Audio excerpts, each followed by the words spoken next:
السلام علیکم ورحمۃ اللہ وبرکاتہ۔ اردو غزل کے اعتبار سے آج ہم آپ کے سامنے امیر تکمیر خدائے سخن جو کہ 1723 میں پیدا ہوئے اور 1810 میں انہوں نے وفات پائی۔ دہلی کے اندر یہ پیدا ہوئے، اکبر آباد کے اندر یہ پیدا ہوئے، دہلی کے اندر انہوں نے زندگی گزاری۔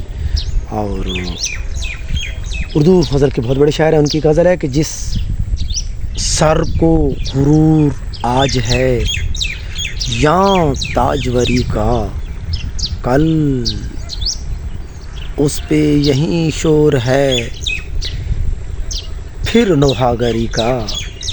آفاق کی منزل سے گیا کون سلامت، اسباب لوٹا راہ میں یاں ہر سفری کا۔ ہر زخمی جگر داور معاشر سے ہمارا، انصاف طلب ہے تیری بیداد گری کا۔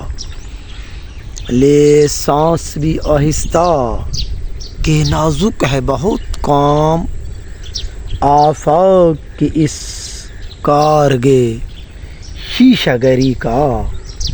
ٹک میر جگر سوختہ کی جلد خبر لے، کیا یار بھروسہ ہے چراغ سحری کا۔ اللہ نگہبان۔